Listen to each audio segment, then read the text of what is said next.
Good morning everyone. हम लोग शुरू करेंगे आज 6 और 7 तारीख का द हिंदू। तो फर्स्ट न्यूज़ क्या है? आरसीबी जो जीत गया है उसमें भगदड़ जो मची है। तो आरसीबी विन सेलिब्रेशन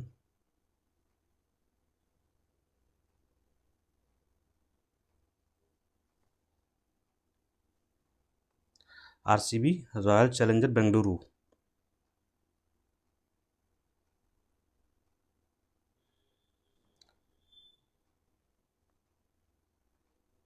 ये टीम है आईपीएल की, वो जीत गई है तो इसका सेलिब्रेशन मनाया जा रहा था।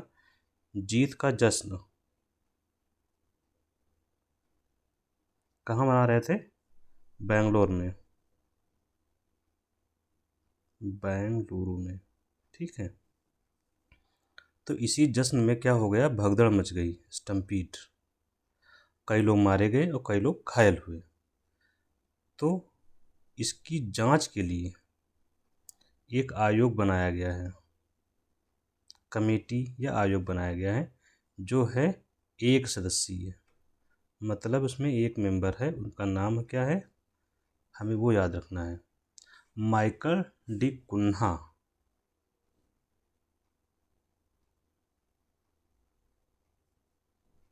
Michael D'Cunha, CUNHA। ये जज हैं, पूर्व जज कर्नाटका के, पूर्व न्यायाधीश हैं हाईकोर्ट के। उनकी अध्यक्षता में बनाया गया है जो इसकी जांच करेगा और सरकार को रिपोर्ट सौंपेगा कि ऐसी घटना क्यों घटी। नेक्स्ट क्या है? इंडिया सेंट्रल एशिया डायलॉग चल रहा है इस समय। भारत मध्य एशिया संवाद, इंडिया सेंट्रल एशिया डायलॉग चल रहा है। क्वेश्चन कभी कभी पूछा जाता है कि कहाँ पर हुआ था ये, तो वैसे भी आपको पता होना चाहिए। हिंदी में क्या हो जाएगा, भारत मध्य एशिया संवाद। तो हो कहाँ रहा है, लोकेशन, स्थान क्या है? स्थान है आपका हमारे ही यहाँ हो रहा है, दैट इज दिल्ली। अब ये डायलॉग है इंडिया और सेंट्रल एशिया के बीच में। सेंट्रल एशिया में कौन से देश आते हैं? जो आपके जैसे तजाकिस्तान, कजाकिस्तान, किर्गिस्तान, ये सारे देश सेंट्रल एशिया के हैं। तो वो और भारत दोनों के बीच जो है वार्ता होती है ताकि आपस में क्या हो सके, सहयोग बढ़ाया जा सके। इन सब वार्ताओं का मतलब होता है सहयोग बढ़ाना। फिर होता है सहयोग किस क्षेत्र में बढ़ाना। सामान्य रूप से याद रखिए, हर जगह अगर कोई भी वार्ता हो रही है तो एक होता है आर्थिक सहयोग, आर्थिक का ही पार्ट होता है व्यापार। व्यापार बढ़ाया जाए, ठीक है। फिर कहें कभी आएगा आपको डिजिटल कनेक्टिविटी बढ़ाई जाए, तो ये सब चीज़ें अंतर्राष्ट्रीय सहयोग बढ़ाया जाए, तो ये सब हिस्से होते हैं उसके। तो कुछ शब्द आप लोग एकदम याद रखिए ऐसे। अब यहाँ पर जो व्यापार बढ़ाना है भारत और सेंट्रल एशिया के बीच में, उसके लिए बात हो रही कनेक्टिविटी बढ़ाए। व्यापार बढ़ेगा कब? जब संपर्क बढ़ेगा। कनेक्टिविटी, कनेक्टिविटी कैसे बढ़ेगी? हाईवेज वगैरह होने चाहिए भाई, सड़क तो हो। सड़क का बोलते हैं हाईवे, राजमार्ग। हाईवे से बड़ा कंसेप्ट आता है कॉरिडोर का, बात वही है, ठीक है। तो इसके बीच संपर्क बढ़ाया जाए। तो इनकी पहले आपको अगर लोकेशन अगर पता है इनकी, किसकी, मध्य एशिया की, तो मैं आपको लोकेशन क्लियर करता हूँ थोड़ा सा।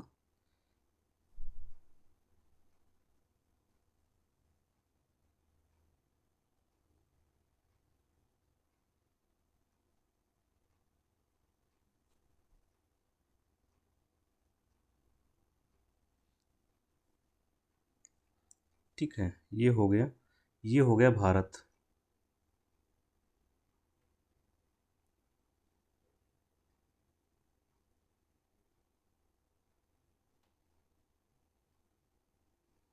ठीक है। यहाँ आपका ये है पाकिस्तान वाला एरिया, और ये हो गया अफ़गानिस्तान का। ये अफ़गानिस्तान, ये पाकिस्तान। अफ़गानिस्तान की सीमा यहाँ पे नहीं लगती है, यहीं कहीं ख़त्म हो जाती है। तो ये हो गया आपका भारत। इधर आपका ईरान है, ये पोर्शन है ईरान का। और ये सब देश यहाँ पर जो हैं, ये कई देश हैं यहाँ पर, इनको बोलते हैं मध्य एशिया के देश। इधर आपका चीन है, चीन से सीमा लगी होती है बहुत सारे देशों यहाँ पे। तो यहाँ ईरान, और ये बीच में कैस्पियन सागर यहाँ पर, ठीक है। और इस जो ये कैस्पियन सागर है, इसके ऊपर का पोर्शन आपका ये रूस का हो गया। तो कैस्पियन सागर से मध्य एशिया के देशों की सीमा लगी हुई है। कैस्पियन सागर ईरान से लगा हुआ है। ईरान में एक बंदरगाह है चबाहार,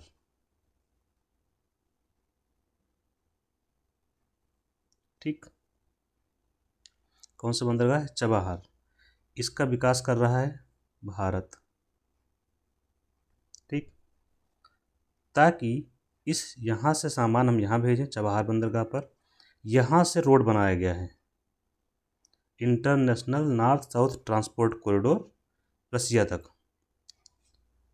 उसके विकास की बात होती है हमेशा, इंटरनेशनल नॉर्थ साउथ, चूँकि नॉर्थ साउथ सीधे सीधे ट्रांसपोर्ट कॉरिडोर।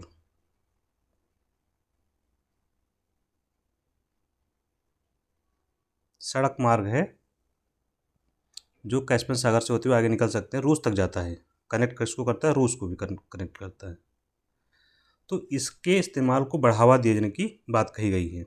तो आपको याद रखना है कि इसको बढ़ावा देंगे, कहाँ से जाता है? चबाहार बंदरगाह से जाता है। चबाहार बंदरगाह ईरान में है, और ईरान में चबाहार बंदरगाह का विकास भारत कर रहा है।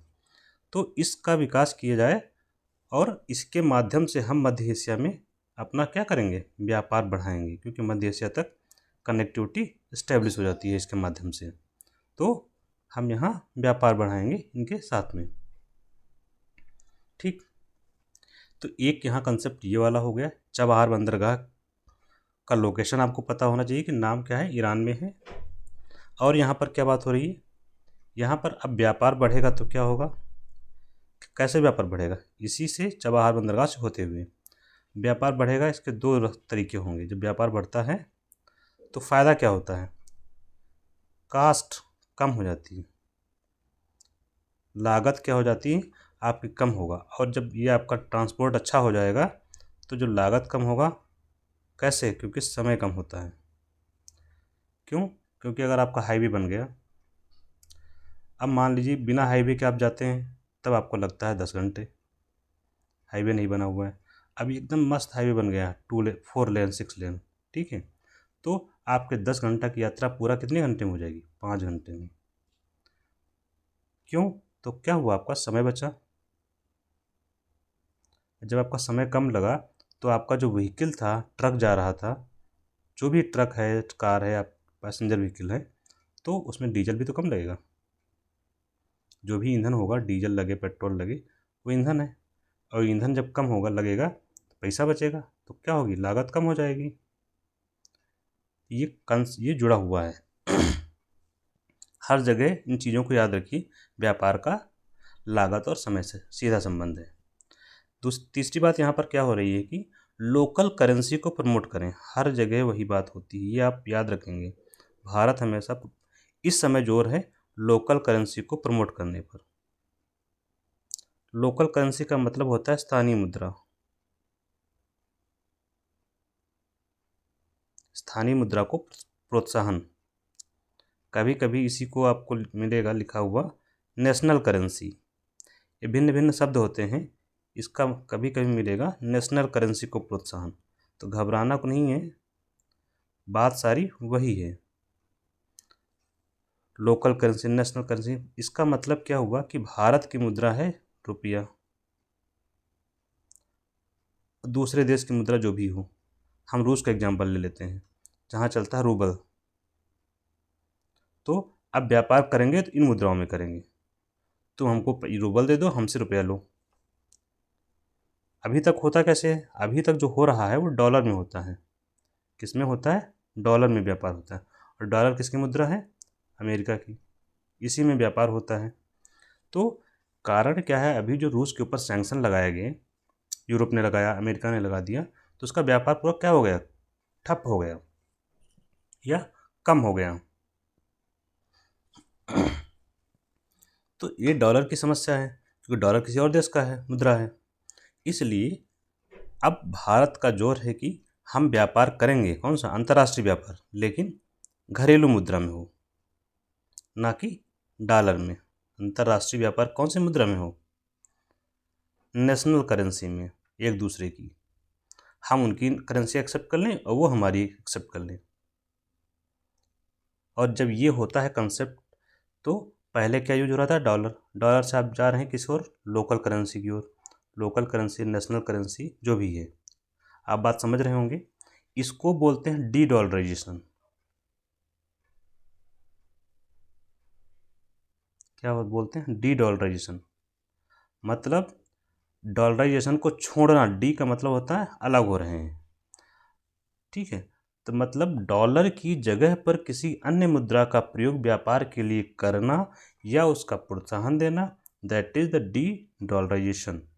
और अंदर घुसेंगे तो डॉलर की जगह किसी और मुद्रा का प्रयोग, जैसे भारत और चीन के बीच युआन और रुपये में हो जाए, जापान के साथ हमको येन में करने लगे व्यापार, यूरोप के साथ यूरो में करें, ठीक है। तो जिसकी जो करेंसी है वो हमारा ले लें, हम उसका ले लें, तो इसको प्रोत्साहन दिया जा रहा है। और देखिए यूपीआई जो हमारा है, यूनिफाइड पेमेंट इंटरफेस, उसको प्रमोट करें, प्रमोट करेंगे, कर रहे हैं हम लोग, ताकि व्यापार में क्या हो, आसानी हो। ऑनलाइन जीपे, गूगल पे करो, पेमेंट ट्रांसफ़र, ठीक है। अब यहाँ एक और बात यहाँ नोट में लिख लेंगे। एससीओ आप लोग जानते हैं, संघाई कोऑपरेशन ऑर्गेनाइजेशन, इसकी बैठक होगी इस वर्ष चाइना में। कहाँ होगी, चीन में। चीन की लोकेशन का नाम है तियानजिन, TIANJIN, यहाँ पर होना है। नेक्स्ट एक बैठक हो रही है G7 की, जो कहाँ हो रही है, कनाडा में, कनाडा के अल्बर्टा में, अल्बर्टा इन कनाडा। अभी हो रहा था कि भारत का जो है, भारत को इनवाइट नहीं किया गया है, तो भारत को इसमें इनवाइट कर लिया गया है गेस्ट के रूप में, क्योंकि इसमें साथी देश हैं। नेक्स्ट न्यूज़ चलते हैं हम लोग आगे। एक है anti terror committee, anti terror committee, anti terror committee मतलब हो जाएगा आतंक प्रतिरोधी समिति होगा, मुझे लग रहा है।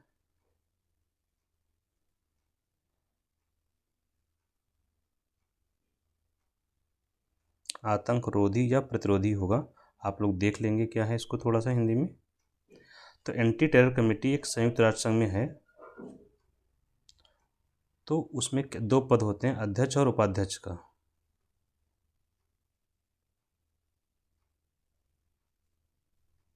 उपाध्यक्ष दैट इज वाइस चेयर बोलते हैं इसको। ये दे दिया गया है पाकिस्तान को। किसको दिया गया, पाकिस्तान को। याद रखेंगे, क्योंकि ये बहुत इसलिए हमारे लिए ज़रूरी है, क्योंकि भारत ने इतना प्रयास किया आतंक को लेकर के। जब ऑपरेशन सिंदूर हमने चलाया वैश्विक स्तर पर, इसको बताया गया कि पाकिस्तान क्या है, एक टेरर हब है, मतलब जो टेररिज्म है उसकी उत्पत्ति हो रही है पाकिस्तान से। पाकिस्तान ही स्पॉन्सर करता है, स्टेट स्पॉन्सर्ड है। स्टेट स्पॉन्सर्ड का मतलब होता है देश के द्वारा, स्टेट यहाँ पर स्पॉन्सर्ड, SPONSORED, ठीक है।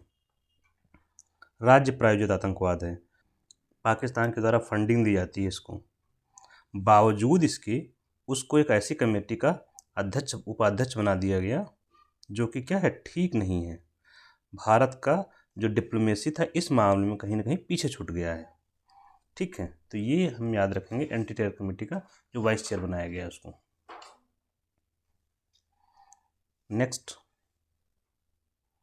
नेक्स्ट बहुत इंपॉर्टेंट टॉपिक है, आरबीआई के द्वारा जो रेपो रेट में कटौती की गई है।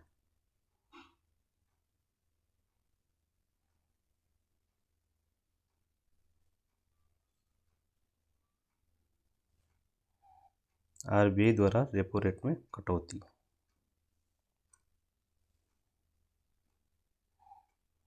तो पूरा मुद्दा समझते हैं कैसे कैसे होता है। देखिए, भारत में एक केंद्रीय बैंक है आरबीआई।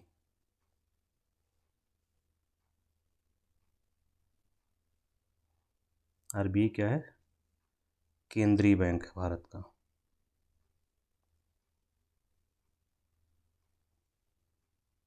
और इसका नाम क्या है? Reserve bank of India. जैसे जापान का बैंक ऑफ जापान है, चाइना का बैंक ऑफ चाइना है, अमेरिका का फेडरल बैंक है, वैसे भारत का है रिजर्व बैंक ऑफ इंडिया, जो बना था 1935 में इस्टेब्लिश हुआ। और एक एक्ट है इसका जिसके तहत इसको बनाया गया था, उसका नाम है आरबीआई एक्ट 1934। अब आरबीआई का काम क्या है? आरबीआई का काम है मौद्रिक नीति का निर्माण करना। एक काम ये भी है, बहुत सारे कामों में उसके।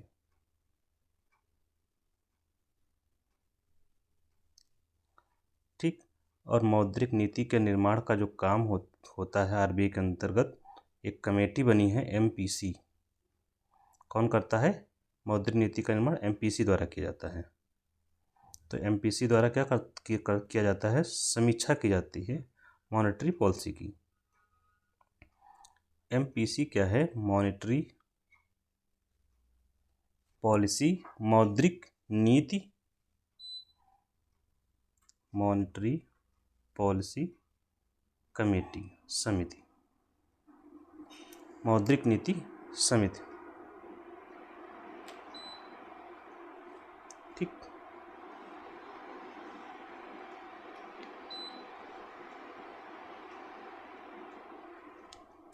तो मौद्रिक नीति जो समिति होती है ये करती है मौद्रिक नीति की समीक्षा। कब? हर 2 महीने पर। कब करती? हर 2 महीने पर। एक बात, इसमें होते हैं कितने सदस्य? 6। कितने सदस्य होते हैं? 6 सदस्य होते हैं। 6 सदस्यों में 3 सरकार के होते हैं और 3 आरबीआई के। और आरबीआई में एक गवर्नर होता है, वो तो होगा ही। और इसकी अध्यक्षता कौन करता है इस समिति की? RBI governor. अध्यक्ष होता है आरबीआई गवर्नर। निर्णय लिए जाते हैं मेजॉरिटी से, बहुमत से वोटिंग करके निर्णय लेते हैं। ठीक। इससे पहले निर्णय केवल आरबीआई गवर्नर लेता था जब एमपीसी नहीं थी। और एमपीसी क्या है? यह कमेटी है, सांविधिक कमेटी है। संविधान में नहीं, सांविधिक समिति है, स्टैट्यूटरी कमेटी है। क्यों? क्योंकि इसका प्रावधान आरबीआई एक्ट में है। आरबीआई एक्ट 1934 में इसका प्रावधान किया गया है इसके गठन का।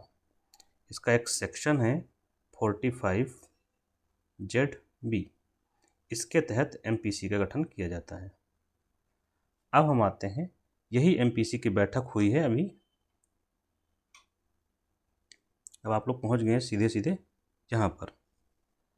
तो अभी एमपीसी की बैठक हुई। MPC that is monetary policy committee की बैठक हुई, जो होती है हर 2 महीने पर। और ये क्या करता है? रिव्यू करता है मौद्रिक नीति की समीक्षा। तो मौद्रिक नीति की समीक्षा के लिए बैठक हुई अभी जून में। इस जब बैठक हुई, इसमें समीक्षा की गई, तो इसमें 2 निर्णय लिए गए। एक, रेपो रेट कट करने का। रेपो रेट कट कितना? निर्णय लिया गया रेपो रेट कट करने का। और कितना कट किया जाएगा? 50 बेसिस पॉइंट की। और CRR कैश रिजर्व रेशियो, इस पर निर्णय लिया गया कि 100 बेसिस पॉइंट की कटौती की जाएगी, लेकिन फ्यूचर में की जाएगी, और स्टेज में की जाएगी, स्टेज में मतलब कई चरणों में की जाएगी कटौती, एक साथ 100 बेसिस पॉइंट की कटौती नहीं की होगी। यहाँ एक बात आपको याद रखना है, बेसिस पॉइंट क्या होता है, जैसे 1 बेसिस पॉइंट इक्वल टू, एक क्वेश्चन भी पूछा जाता है, इस 1 बेसिस पॉइंट से अच्छा आप 100 बेसिस पॉइंट की, वो ज़्यादा अच्छा रहेगा। 100 basis points BPS equal to होता है 1%। बेसिस BPS क्या है, बेसिस पॉइंट्स,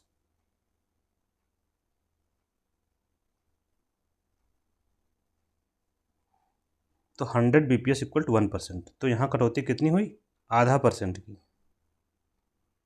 ठीक। यहाँ कितना होगा, 1% की कटौती, ये कटौती की गई।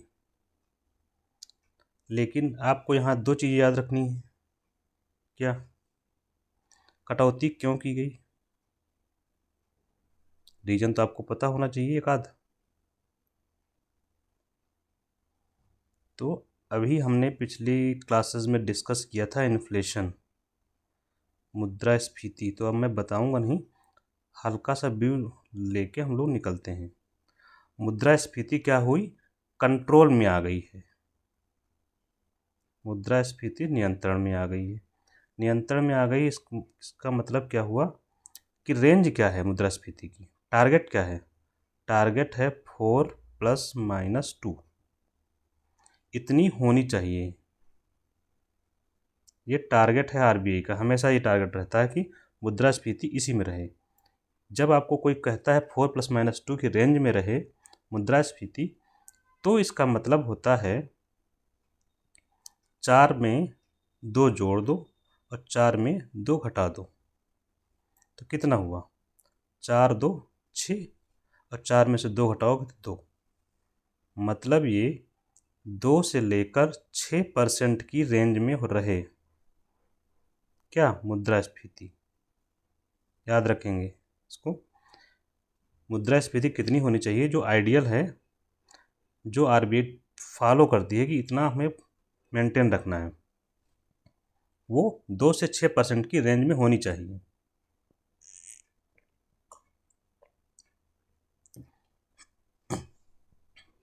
ठीक है, तो इस रेंज में जब रहेगी तो इसी को माना जाता है कि आइडियल कंडीशन है। तो अभी हो गई है 3-4% के आसपास आ गई है, तो इसी रेंज में आ गई है। एक बात, तो जब मुद्रास्फीति कम हो गई तो RBI के पास स्कोप हो गया कि वह अपनी रेपो रेट को बढ़ा सके। दूसरा रीजन क्या है, मानसून, मानसून आ गया है और वर्षा होगी सामान्य। जब वर्षा आपकी सामान्य होगी तो इससे क्या होता है कि भविष्य में क्या होगा कि मुद्रास्फीति और कम होगी। इन 2 घटनाओं ने क्या किया, RBI को निर्देश दिया या RBI को अवसर दिया क्या करने का, रेपो रेट कट करने का और CRR कट करने का। ठीक, अब आगे बढ़ते हैं। ये रीजन थे जिसकी वजह से रेपो रेट में कटौती की गई।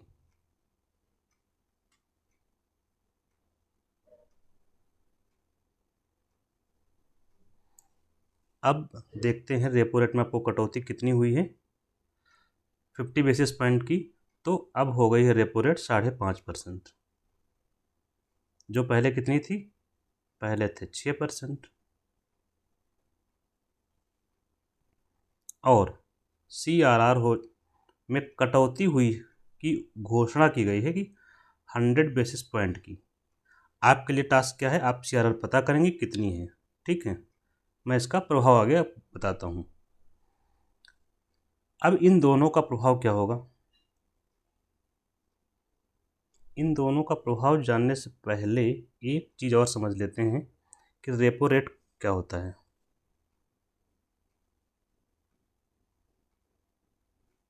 रेपो दर,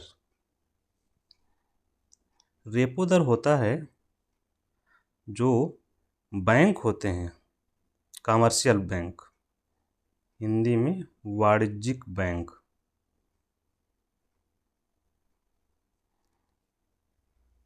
ये उधारी लेते हैं किससे? आरबीआई से। जब ये उधारी लेते हैं तो इनको जो ब्याज देना होता है आरबीआई को, क्योंकि पैसा अगर उधार लेंगे, लोन,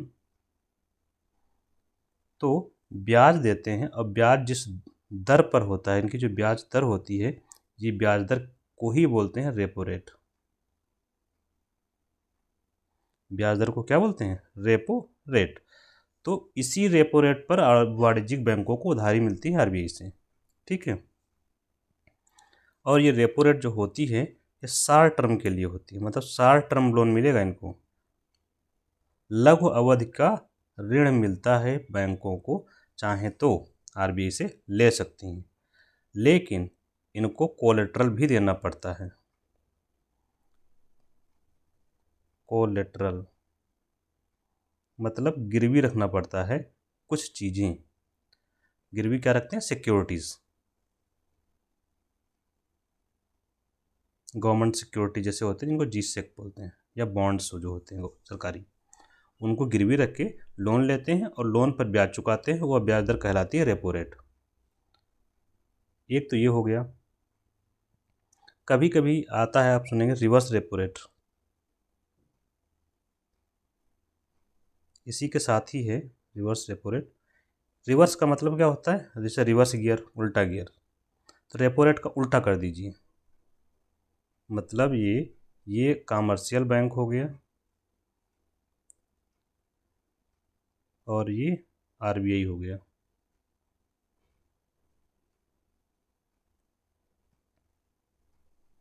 संभावना तो ये भी है, जैसे हमारे पास पैसा ज़्यादा हो जाता है तो हम लोग क्या करते हैं?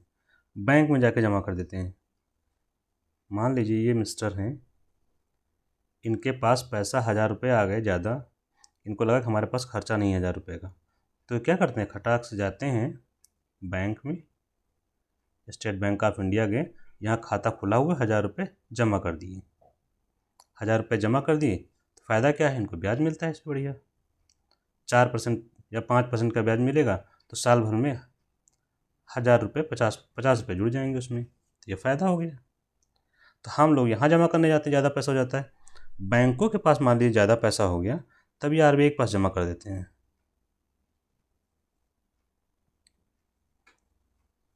ज़्यादा पैसा को बोलते हैं अधिशेष।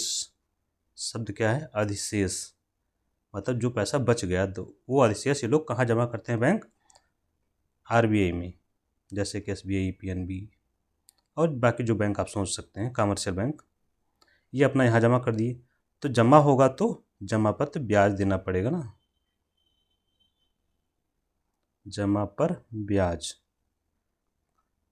और जमा पर ब्याज कौन सी दर से मिलेगा इनको? रिवर्स रेपो रेट पर।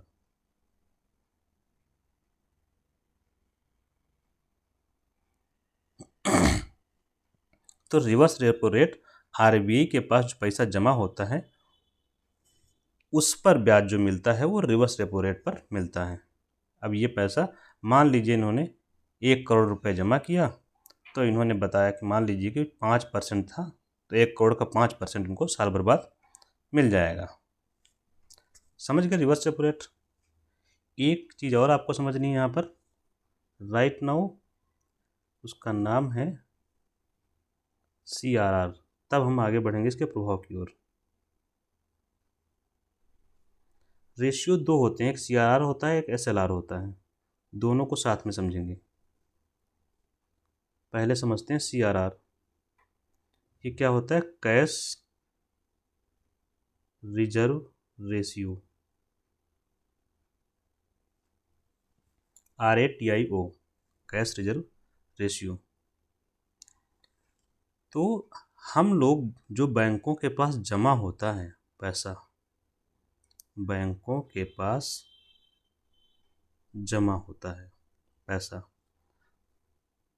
तो बैंकों के पास जो पैसा हम लोग जमा करते हैं वो बैंक की क्या होती है, लाइबिलिटी बोलते हैं उसको। क्या बोलते हैं, लाइबिलिटी होती है। हमारे लिए असेट है तो बैंक के लिए लाइबिलिटी होती है। इतना अंदर नहीं जाते हैं। बैंकों के पास हम लोग जो पैसा जमा करते हैं, मान लीजिए सब लोगों ने मिल के एक बैंक के पास 1000 रुपये जमा कर दिए, ठीक। इसी का एक भाग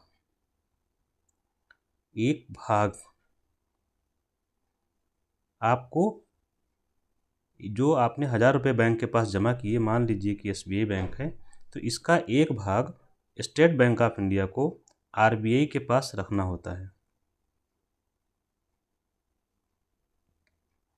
एक भाग RBI के पास रखना होता है इसका, और इसी का एक भाग अपने पास रखना होता है। अपने पास मतलब बैंक को अपने पास एक भाग अपने पास रखता है। तो अब देखिए, एक भाग जो RBI के पास रखना पड़ता है उसी को बोलते हैं CRR। देखिए यहाँ पर रिजर्व आ रहा है CRR में, तो यहीं से याद कर सकते हैं, reserve for RBI, reserve bank of India, CRR, reserve with RBI। और एक भाग बैंक को अपने पास रखना पड़ता है, उसको बोलते हैं SLR। अब मान लीजिए अभी CRR 5-6% कुछ होगा, ये आपको याद रखना, हम 6% मान चल रहे हैं, ठीक है, आप लोग पता कर लेंगे। तो हम समझाने के लिए लेकर चलते हैं आगे कि मान लीजिए कि CRR 1000 रुपये जो जमा हुए थे बैंक के पास, ये रहे। इसका एक भाग CRR के रूप में जमा रखना होता है, एक SLR के रूप में। SLR वाला बैंक अपने पास रखते हैं, CRR वाला RBI के पास रखना होता है। ये हम लोग पढ़ चुके हैं। अब मान लीजिए कि CRR 6% है और SLR 20% है, तो 6% हुआ, इसका मतलब ये कि 60 रुपये RBI के पास आपको ये जमा कर दिया आपने। 20% इसका अगर निकालोगे तो कितना होगा, 200 रुपये। ये बैंक को अपने पास रखना है। अभी आप समझते जाइए, यहीं से कंसेप्ट निकलता जाएगा आपका। तो अब यहाँ कितना पैसा बचा इसके बाद, 260 निकाल देते हैं तो बचेगा 740 रुपया। ये बचा बैंक के पास। ये दो चीज़ें निकालने के बाद, अब ये जो पैसा निकाला गया 200 रुपये और 60 रुपये, इन दोनों ही पैसों को आप इस्तेमाल नहीं कर सकती बैंक, ठीक है। इन दोनों ही पैसों को बैंक इस्तेमाल नहीं कर सकता, किसमें, लोन देने के लिए। तो 260 रुपये का प्रयोग वो लोन देने के लिए नहीं कर सकता, तो लोन देगा कितने का, सिर्फ 740 रुपये का। लोन में इस्तेमाल नहीं।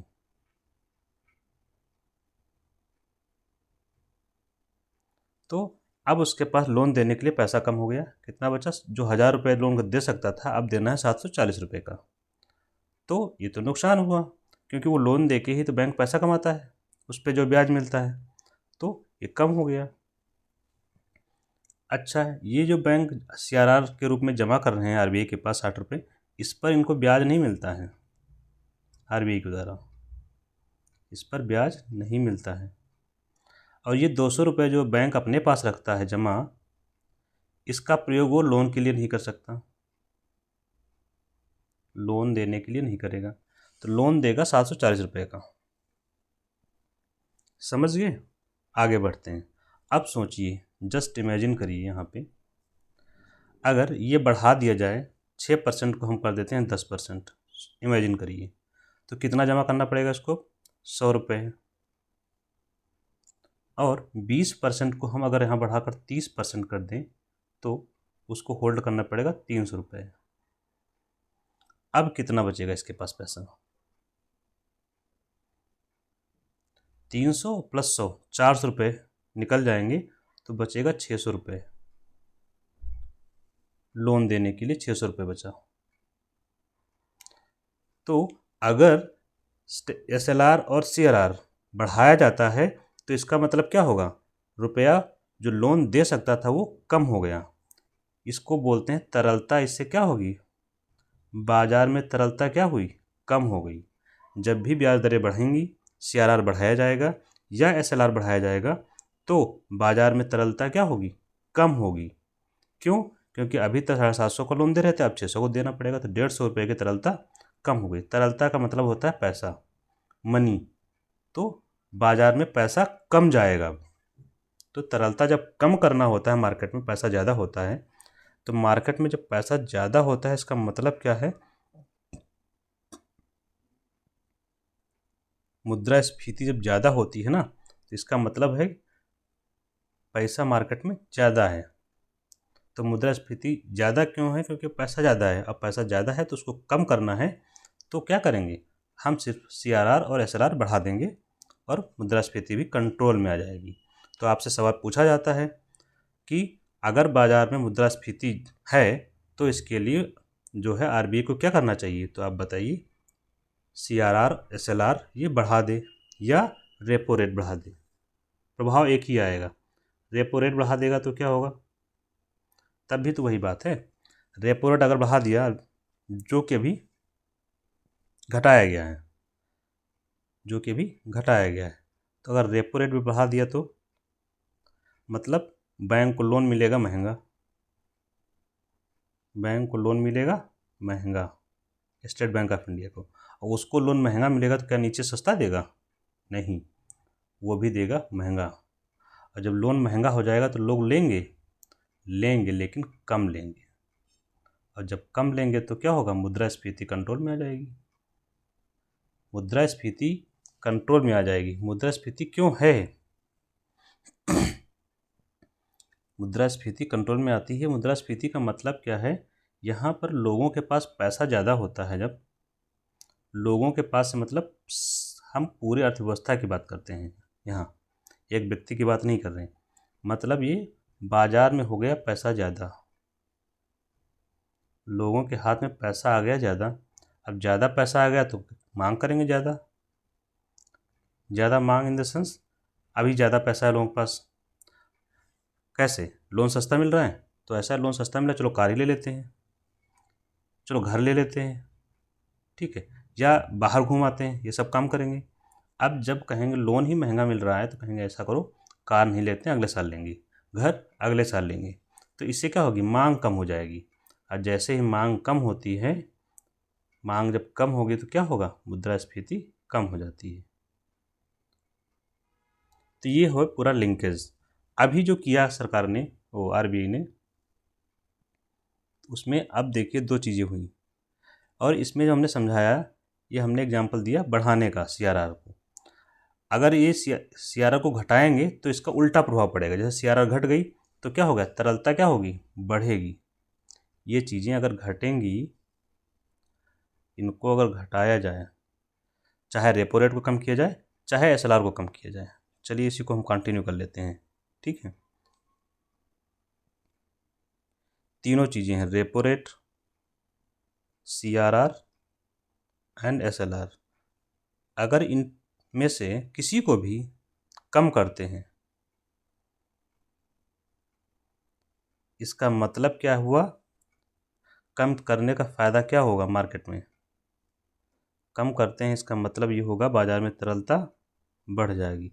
तरलता बढ़ने का मतलब मैं सिर्फ ये है, मैं नहीं, मतलब सबके लिए वही है कि बाज़ार में पैसा बढ़ जाएगा। और जब तरलता बढ़ेगी तो क्या होगा, तरलता बढ़ेगी।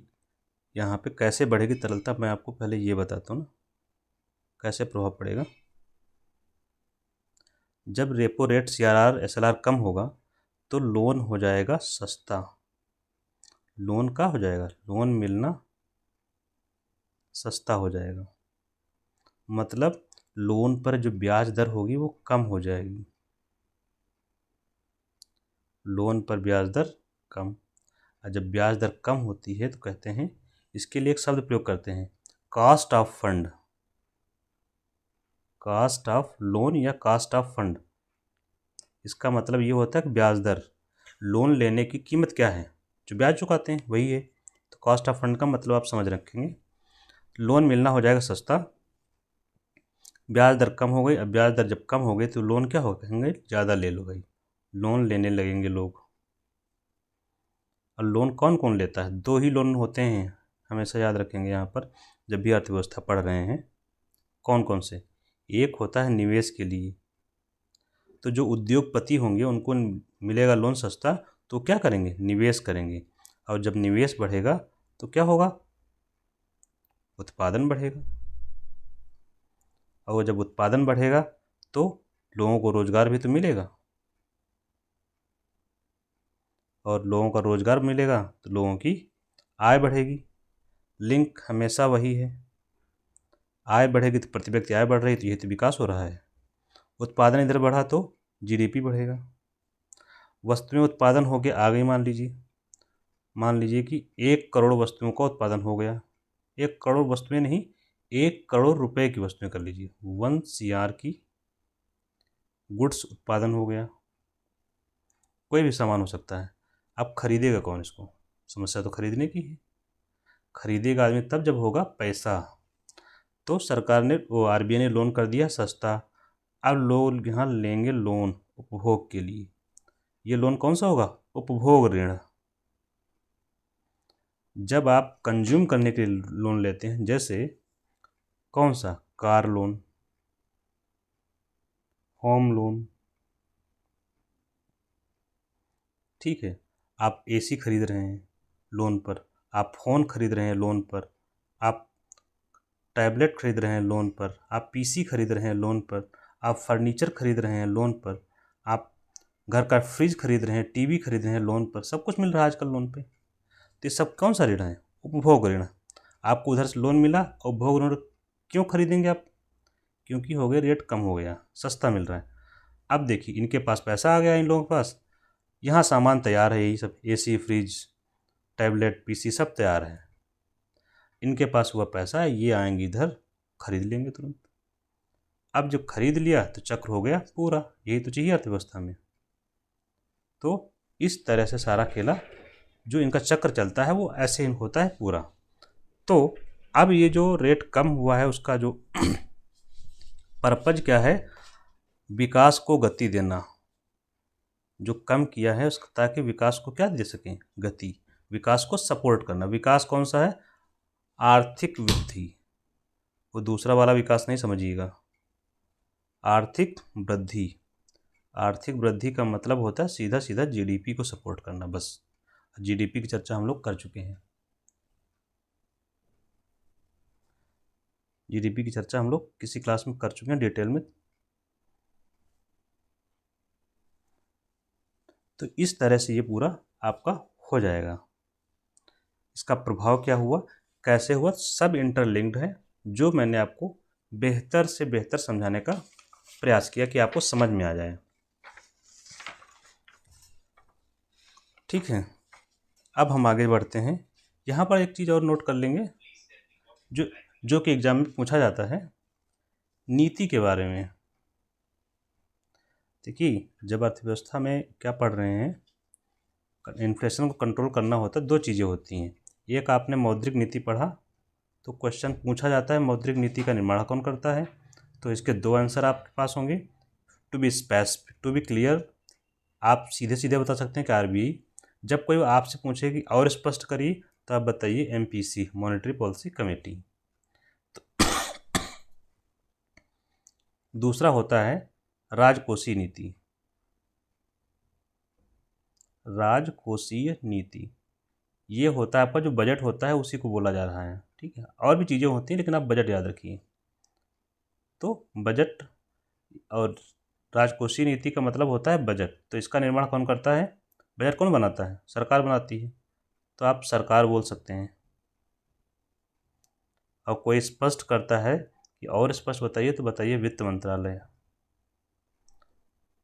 कौन, वित्त मंत्रालय। और भी स्पष्ट करना है तो डिपार्टमेंट ऑफ इकोनॉमिक अफेयर, यहीं से काम चल जाएगा। तो ये चीज़ याद रखेंगे, एग्जाम में पूछ ही लिया जाता है। तो वनडे टाइप का है, आपको पता होना चाहिए। नेक्स्ट है रेल प्रोजेक्ट को लेकर के। मोदी जी ने अभी, भारत के जो प्रधानमंत्री हैं, उन्होंने उद्घाटन किया है रेल प्रोजेक्ट का। कहाँ? जम्मू कश्मीर में।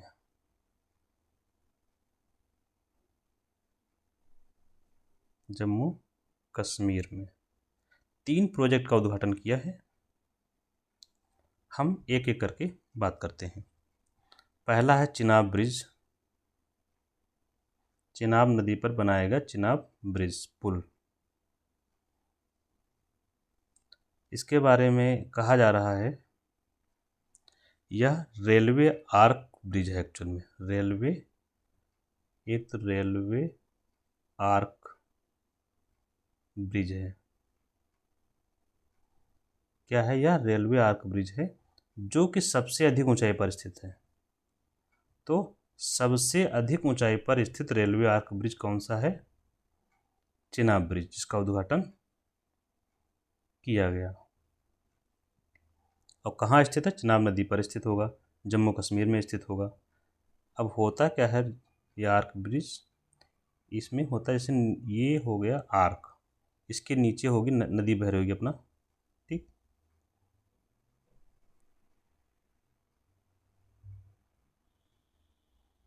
ये आर्क बन गया, और यहाँ पर होते हैं पिलर्स। में ये आपकी रेलवे लाइन गुजरेगी ऐसे, और इसको सपोर्ट करने के लिए यहाँ पर बनेंगे पिलर्स। इसी आर्क के ऊपर पिलर बनेगा आपका, ठीक है। चाप है, आर्क का मतलब होता है चाप। ये पिलर्स हैं, 3 इधर हो गए मान लीजिए, 3 इस तरफ हो जाएंगे ऐसे ही। इसी को बोलते हैं रेलवे आर्क ब्रिज। ये हो गई ऊंचाई, इसके नीचे नदी बह रही होगी, तो ये हो गया आपका रेलवे आर्क ब्रिज, और इस पर ट्रेन गुजरेगी इस तरफ से उस तरफ। तो यही है चिनाब ब्रिज जो उद्घाटन किया गया है। दूसरा है अंजी ब्रिज का उद्घाटन किया गया है। कौन सा ब्रिज? अंजी ब्रिज। इसके बारे में खास बात क्या बताई जा रही है, यह भारत का फर्स्ट केबल स्टेड ब्रिज है। ये भी रेल ब्रिज ही है, रेलवे का ही ब्रिज है, लेकिन भारत का पहला केबल स्टेड ब्रिज है। ये आर्क ब्रिज है, ये केबल स्टेड ब्रिज है। तीसरा इन्होंने उद्घाटन जो किया, वंदे भारत ट्रेन का उद्घाटन किया गया है। और इन सब चीज़ों से क्या हो रहा है, जम्मू कश्मीर में इंफ्रास्ट्रक्चर का विकास हो रहा है, ठीक।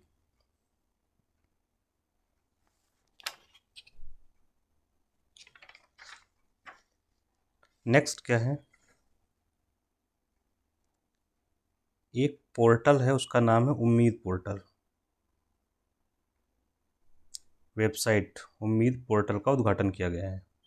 उम्मीद, UMEED। आपको याद होगा जो वक्फ अमेंडमेंट बिल आया था, उसका नाम था उम्मीद।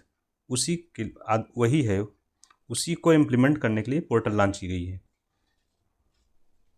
ठीक है।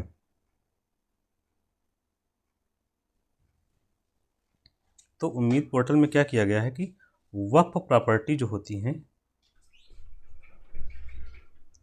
वक्फ प्रॉपर्टी जो मुसलमानों में जो एक होता है कि जो डोनेट करते हैं, इसलिए कि कम्युनिटी के वर्क, कम्युनिटी जो सामुदायिक रूप से काम होते हैं वो कर सकें। तो इसी प्रॉपर्टी को इसके ऊपर, इस पोर्टल पर ऑनलाइन रजिस्टर किया जाएगा, ऑनलाइन अपडेट करेंगे।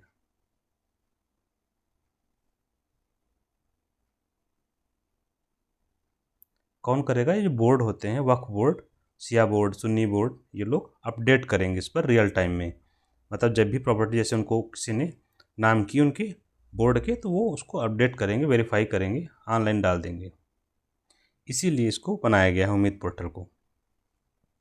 उम्मीद का फुल फॉर्म हो सकता है पूछ लिया जाए, कभी कभार आ रहा है। तो you for unified, unified management, empowerment, efficiency and development लिख लीजिए आप लोग, ठीक है। तो ये ऑनलाइन उपलब्ध होगा तो इससे क्या होगा, ट्रांसपेरेंसी आएगी, अकाउंटेबिलिटी आएगी, पारदर्शिता और जवाबदेहिता आएगी कि कितनी प्रॉपर्टीज वक्फ के पास हैं। इन सब चीज़ों की जानकारी हो पाएगी आराम से। नेक्स्ट है, भारत में सैटेलाइट बेस्ड इंटरनेट सर्विस शुरू हो रही हैं। मतलब अभी इंटरनेट हमको मिलता है नीचे केबल के थ्रू, अब मिलेगा सैटेलाइट से, satellite based internet service satellite के द्वारा। तो अभी तक 3 लोगों को लाइसेंस दिया गया है। एक है यूटेलसैट को, UTELSAT, और जियो को दिया गया है। तीसरा दिया गया है स्टारलिंक को। स्टारलिंक एलन मस्क की कंपनी है। ये विश्व में इसके द्वारा चलाया जा रहा है satellite based internet service. Satellite के माध्यम से इंटरनेट सर्विस, जैसे ये मान लीजिए पृथ्वी है, हम लोग यहाँ पर रह रहे हैं, सैटेलाइट यहाँ घूम रहे होंगे, ठीक है, हवा में, स्पेस में, और हमारे पास होगा मोबाइल। तो टावर के जो सिग्नल्स आएंगे वो यहाँ से आपको मिलेंगे, मतलब हम यहाँ से सर्विसेज प्राप्त करेंगे, ठीक है।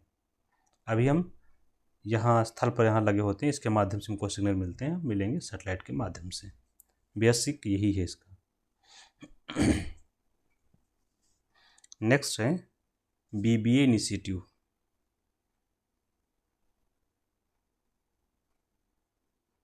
इनिशिएटिव। इसमें क्या किया गया है, भारतीय भाषा अनुभाग, फुल फॉर्म इसका है BB, भारतीय भाषा अनुभाग। भारत के गृह मंत्री ने इसका उद्घाटन किया है, भारतीय भाषा अनुभाग का।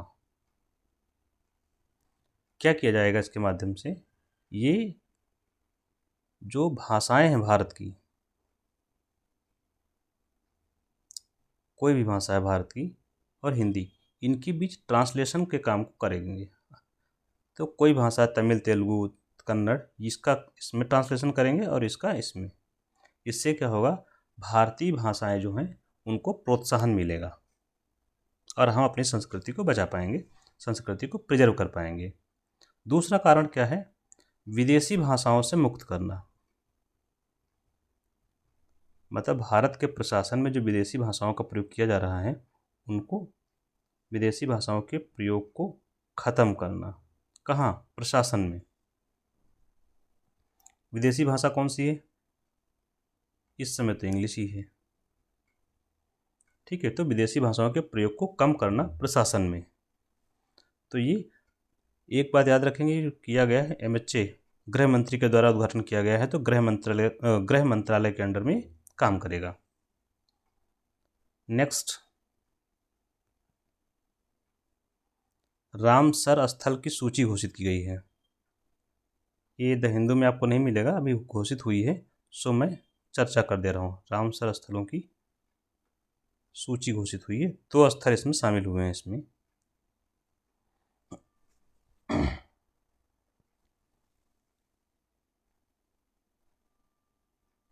कितने स्थल शामिल हुए हैं, 2। कहाँ के हैं ये दोनों स्थल, 2 स्थल जो रामसर साइट में शामिल हुए हैं, दोनों हैं राजस्थान से, और उनके नाम है खीचन और मेनार।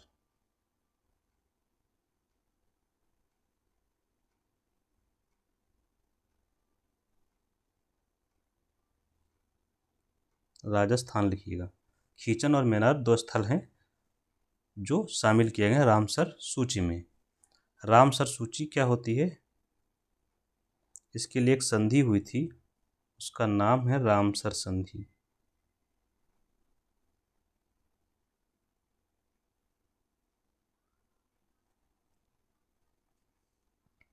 रामसर संधि कहाँ हुई थी, तो रामसर में हुई थी। लोकेशन का नाम है रामसर। रामसर कहाँ स्थित है, यह है ईरान में।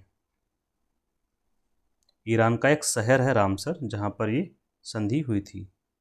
कब हुई थी, 1971 को 2 फरवरी की तारीख थी। और ये संधि किससे संबंधित है? आर्द्र भूमियों के संरक्षण से। आर्द्र भूमियों के संरक्षण से संबंधित है। तो वेटलैंड को संरक्षण करना और उसका सस्टेनेबल उपयोग करना, सतत उपयोग, सस्टेनेबल यूज को बढ़ावा देना। अच्छा, 2 फरवरी को ये संधि हुई थी। इसी वजह से 2 फरवरी को विश्व आर्द्र भूमि दिवस मनाया जाता है। विश्व आर्द्र भूमि दिवस मनाते हैं, याद रखेंगे इसको। लेकिन ये स्वीकार हुआ था, संधि पर हस्ताक्षर हुए थे इस पर 71 में। प्रभावी कब से हुई? प्रभावी हुई 1975 से।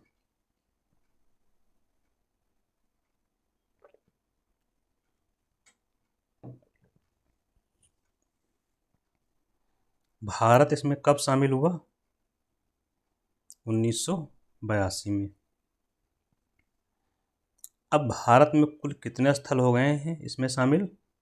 तो कुल स्थल की संख्या हो गई भारत में, रामसर स्थल भारत में हो गए 91, इन दोनों के शामिल होने के बाद।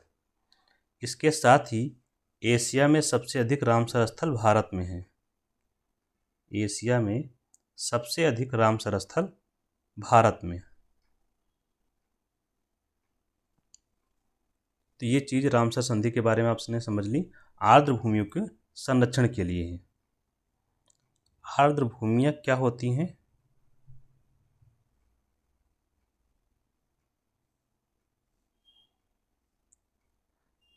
आर्द्र भूमियाँ ऐसे क्षेत्र, कैसे क्षेत्र? ऐसे क्षेत्र, एक क्षेत्र हो जो दलदली हो, जिसको बोलते हैं marshland. Marshland, Peatland, water body, एक होता है फेन। इसको आप लोग देखेंगे क्या होता है, ठीक है, फेन को। तो मार्शलैंड, पीटलैंड, वाटर बॉडी, फेन, ये क्षेत्र हो और इस क्षेत्र में क्या हो? इस क्षेत्र में जल शामिल है, फेन वाटर शामिल है। लेकिन इस क्षेत्र को कैसा हो? क्षेत्र होना चाहिए ऐसा क्षेत्र जो दलदली हो, पीटलैंड वाला हो, जल वाला हो, फेन वाला हो। वहाँ पर ये बना हो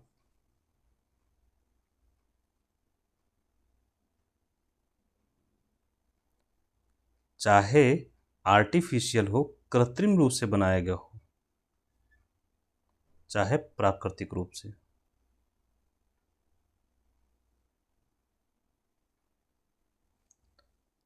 वाटर जहाँ होता है, इसको हम डिफाइन करेंगे जैसे, तो वाटर जहाँ होता है उसको तालाब बोलते हैं हम लोग,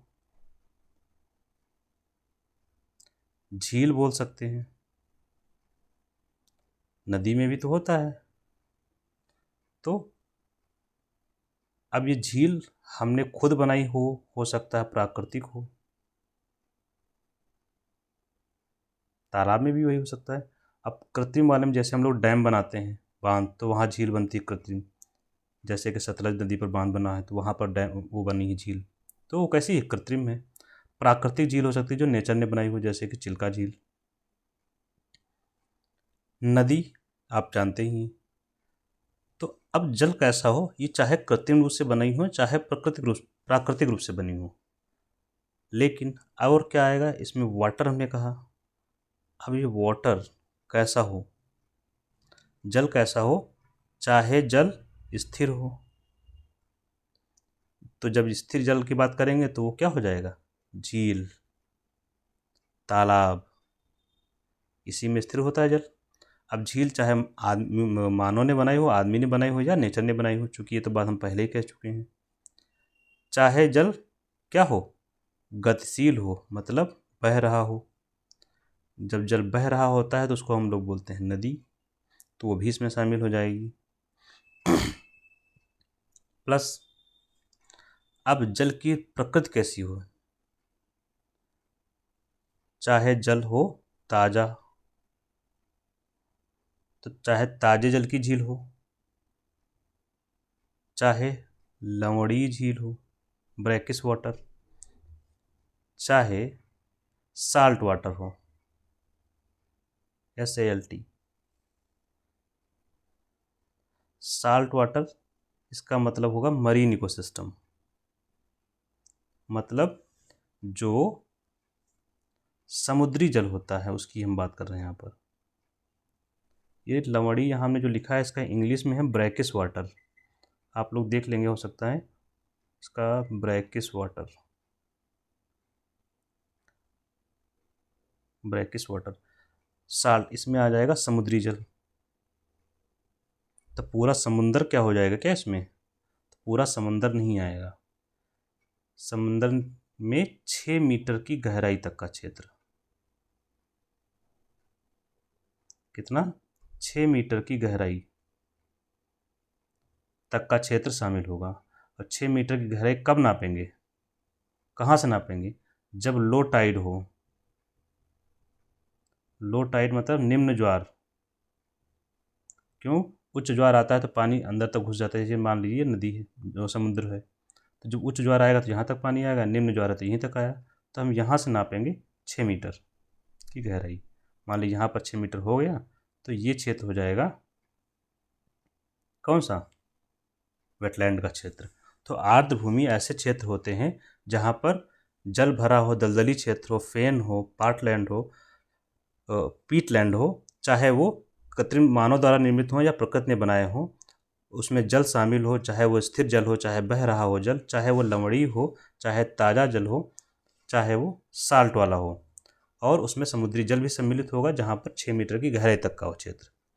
अब यहाँ पर कौन से क्षेत्र आएंगे, 6 मीटर की गहराई हमने जो बोल दिया, एग्जाम्पल तो मिल नहीं रहा है कोई, जैसे मैंग्रोव, मैंग्रोव इसी में आएंगे आपके, जैसे आपका सुंदरबन है तो इसी की परिभाषा में शामिल हो जाएगा।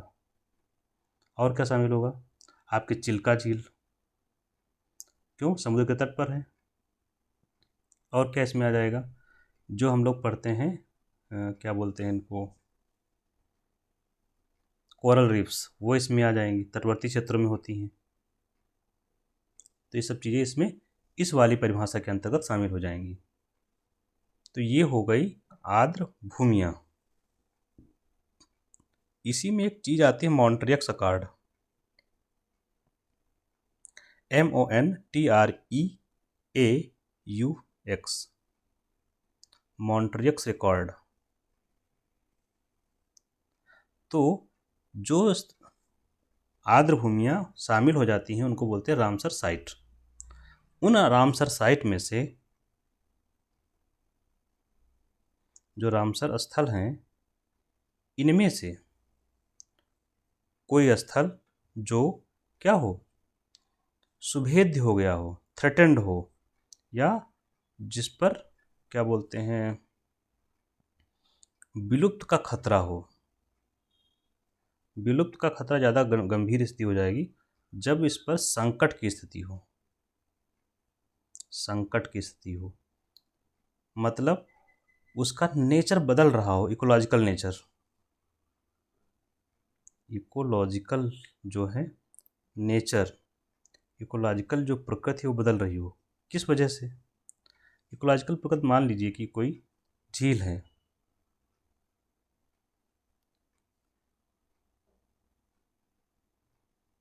ये है झील मान लीजिए, इसमें पानी भरा हुआ, बड़े स्वच्छ जल था जब रामसर साइट घोषित किया गया।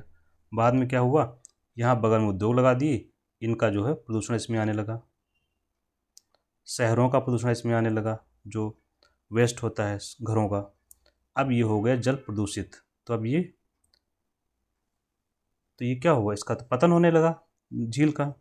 तो इससे क्या होता है, झील की स्थिति क्या हो गई, उसकी प्रकृति बदल रही है। तो इसको संरक्षित करने के लिए, क्या करने के लिए, संरक्षित किया जाए फिर से, तो ताकि इस पर विशेष रूप से ध्यान दिया जा सके इसके संरक्षण के लिए। तो ये बनाया गया था इसके लिए 1900। ऐसे स्थलों को ये शामिल करता है जो रामसर स्थल हैं जिन पर संकट गहरा गया है, उनको इसमें शामिल किया जाता है मॉन्ट्रियक्स रिकॉर्ड में। यह ईरान जो रामसर स्थल है उसी के अंतर्गत ही है मॉन्ट्रियक्स रिकॉर्ड। रिकॉर्ड का मतलब होता है सूची, रिकॉर्ड का मतलब लिस्ट होता है। तो ऐसे स्थलों, रामसर स्थलों की सूची जिन पर संकट गहरा गया है, जिनका स्थिति खराब हो रही है, चाहे वहाँ पर प्रदूषण हो रहा हो, चाहे कोई इन्वेसिव स्पीसीज आ गई हो, या कोई अन्य चीज़ आ गई हो, ठीक है, उनको इसमें शामिल किया जाता है। अब आपको यहाँ पे याद रखना, मॉन्ट्रियक्स रिकॉर्ड जो हुआ था वर्ष 1990 में। ईरान जो रामसर संधि है उसी का सम्मेलन हुआ था 1990 में। कहाँ पर? मॉन्ट्रियक्स में हुआ था, MONTREAUX। ये शहर है कहाँ पर? स्विट्जरलैंड का शहर है। और जिनेवा नदी के जिनेवा झील के तट पर स्थित है ये, जिनेवा झील के, वहीं पर सम्मेलन हुआ था रामसर का। और उसी में ये निर्धारित किया गया था मॉन्ट्रियक्स रिकॉर्ड, जिसमें ऐसे स्थलों की सूची होगी जो कि एकदम संकटग्रस्त हैं। तो भारत के 2 स्थल हैं जो इसमें शामिल हैं। किसमें? मॉन्ट्रियक्स रिकॉर्ड में। एक है केवलादेव जो राजस्थान में, केवलादेव नेशनल पार्क राजस्थान। दूसरा है मणिपुर का जो लोकटक झील है। इन 2 को इसमें शामिल किया गया है मॉन्ट्रियक्स रिकॉर्ड में। भारत के 2 स्थल हैं। इससे पहले चिल्का झील थी इसमें, लेकिन उसको बाहर कर दिया गया क्योंकि वो फिर से पुनर्जीवित कर दी गई है, उसको रिस्टोर कर दिया गया है पुरानी स्थिति में।